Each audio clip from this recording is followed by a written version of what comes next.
Christ and his crucifixion.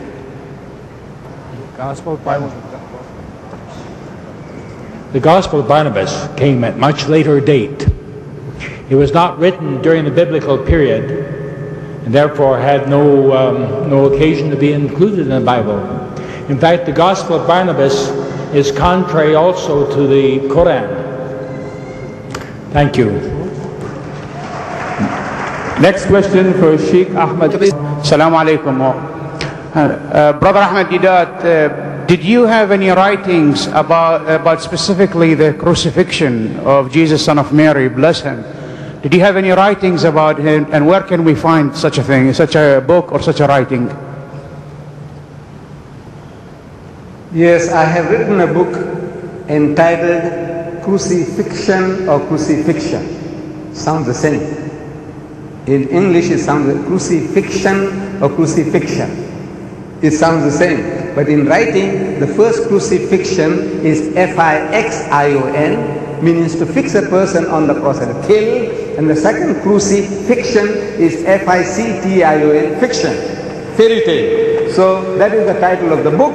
And in that book, I am giving more than 30 different reasons to prove that this was not a crucifixion, but it was a fiction.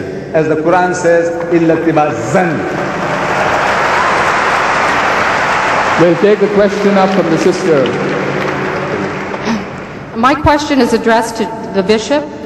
Given the anthropomorphic nature of Christianity, how do you explain the striking similarities between the accounts of Jesus' crucifixion and pre-Christian mythological figures such as Mithras from Persia, who was born of a virgin, was the son of God, died for the sins of mankind, went to hell for 3 days and arose, or the pre-Christian Greek figure of Dionysus, who was also a son of God, died for the sins of mankind, was hung on a tree and arose... Excuse me, sister. Yes? One short question. Okay, I would just like to hear your explanation concerning the duplicity between the account of Jesus and these pre-Christian mythological figures.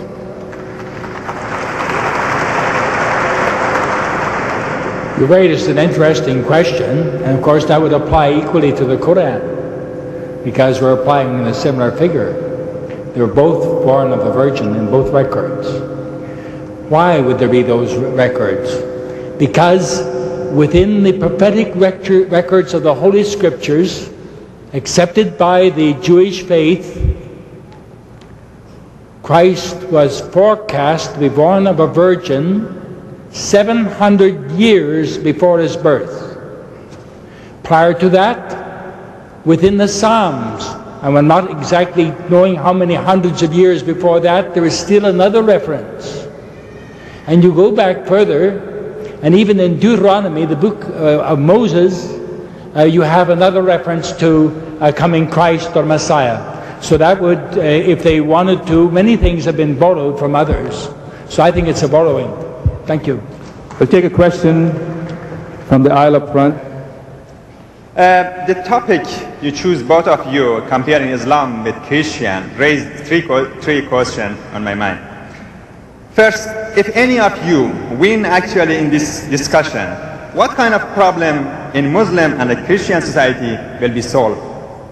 Second, you don't think so this kind of whole discussion direct people away from the problem which they are facing right now, such as racism, inequality of woman and man, and etc.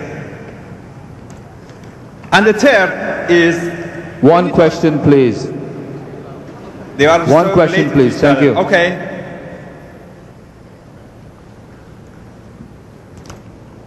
My dear brother,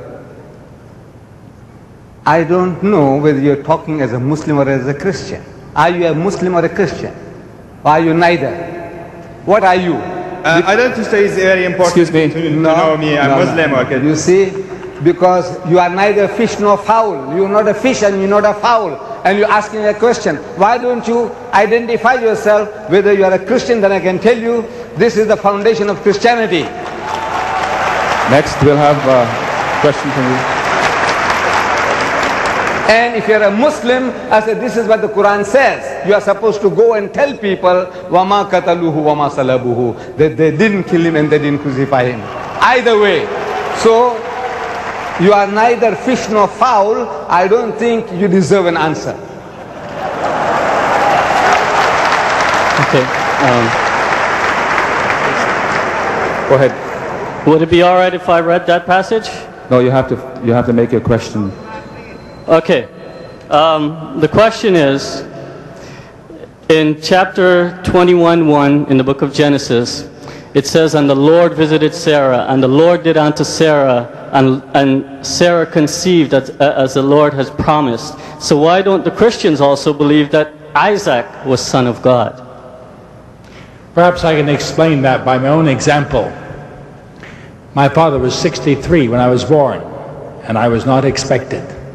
But I came in answer to prayer, and God visited our family, not in a miraculous virgin birth, but in enabling my mother and my father to have a son in their old age. Thank you. Do you have a question for Sheikh Didat up in the aisles? Yes, yeah. Go ahead, please. Assalamu alaikum. Because I couldn't ask our guest, Mr. Wakefield, I'm going to ask Sheikh Ahmed Didat. Mr. Ahmed Didat, brother, can you tell us how can a man die in 5 hours when he is on the cross? We know that for a man to die in a cross, it's going to take him at least 2 or 3 days. That's one. The second thing... That's it. No, it's next question. Assalamu alaikum. Yeah, as a Muslim, I know like we don't support anything about gay. But the Christian faith, right now I know they're divided. Some bishops still support about gay. So what do you think about them?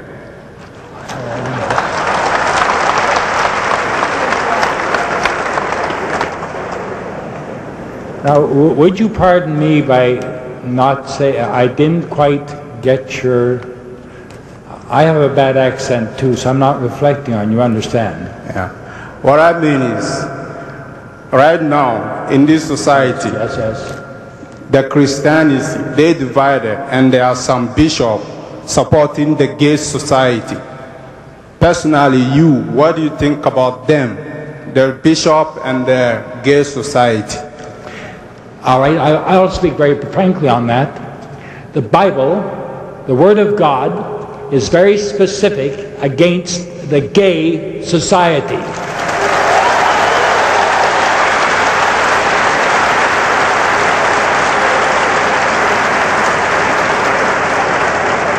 And the bishop or the church or the minister who says he supports sodomites as being blessed by God is, and I say this kindly, cursed by God. Do you have a question for Sheikh Didat? Do you have a question? Go ahead, please. Mr. Didat, we are now in 1994. The crucifixion, and obviously everybody is agreeing that it never occurred, or at least that's what your premise is. The best person to ask would be an eyewitness concerning what actually happened. And if we actually could bring him back in time and put him in this place as an eyewitness, that would be, of course, the best witness, and we would have to agree, yes, this did occur. We have a testimony of not only 12, but over 500 people who literally saw him, touched him, handled him. Each of them, the original 12 apostles, of the 12, 11 gave their lives as a testimony saying that yes, he did die, he was buried, he did rise again. They all are the best witnesses. If we were to bring them in this Colosseum, they would be the best witnesses. How can you therefore cast aside the greatest witness in support that not only did they give their lives in sacrifice as martyrs, but they would never die to defend a lie? How can then you say that their testimony is invalid? My dear brother, better than getting those people back from the graves and asking them, you have a written record which nobody can go against. It's already written there in black and white, and which is your witnesses.